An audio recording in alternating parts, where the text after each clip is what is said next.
এদিকে 5 বছরের মুস্কান খাতুন বা তার পরিবারের কেউ জানেনি না যে তার গুরুতর একটা হার্টে অপারেশনের কথা আছে, কিন্তু সে অপারেশন কবে হবে।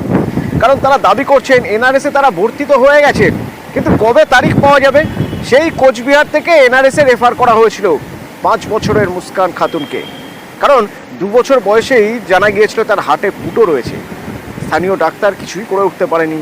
কোচবিহার হাসপাতাল সেখান থেকে 4 সেপ্টেম্বর এনআরএসে রেফার, এনআরএসে ভর্তি, এবং সিনিয়র ডাক্তাররা সারাদিনে একবার এসে রিপোর্ট দেখে যাচ্ছেন, কিন্তু অপারেশন কবে হবে তা এখনো জানা যায়নি।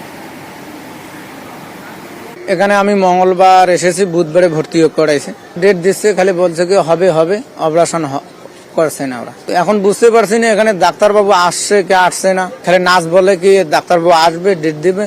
ডাক্তারবাবু বলছে সেদিন ইকু করাইছে, করার পর বলছে ডাক্তারবাবুকে আমরা যে স্যার কবে অপারেশনটা হবে, বলছে কি নার্স বলে দিবে।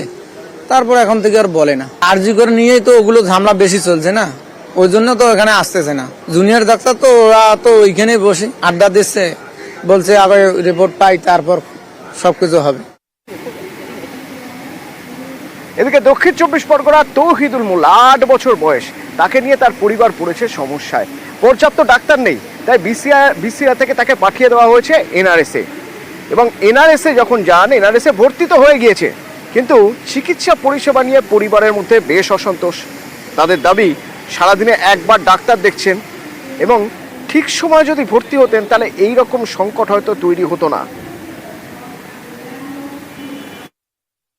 ফুলবাগানে নিয়ে গিয়েছিলাম বিকাল 4টের সময় বুধবারে। ওখান থেকে বললো যে রাত্রিবেলা এখানে হচ্ছে কি এমার্জেন্সি ব্যবস্থা খুব ভালো নেই, নীলরতনে চলে যাও। এখানে নিয়ে আসলাম, নিয়ে আসার পরে 6টার সময় ঢুকেছি, আমার পেশেন্ট বেটে দিচ্ছে রাত 9টার সময়। চিকিৎসা চালু হয়েছে তোমার রাতে করার পরে। নীলরতন আগে শুনেছি যে নাম ছিল, কিন্তু সেই নামটা এখন পাচ্ছি না। চিকিৎসা সেরকম একটা মনে হয় ভালো হচ্ছে না এখানে। এখানে তো ওই তো সেলাইন চলছে, নাকি অক্সিজেন দেওয়া আছে, আর দেখছি তো ফুলোটা যে কম ছিল এখন দেখছি অতিরিক্ত ফুলে গেছে, গোলা ফোলা সব ফুলে ঝুলে গেছে সব। কিছুদিন আগে যে একটা হত্যাকাণ্ড হলো, সেই কারণে আশা করছি যে এই হচ্ছে কি ভালো ট্রিটমেন্ট হাসপাতালগুলো হচ্ছে না, রুগীকে সেভাবে দেখা হচ্ছে না।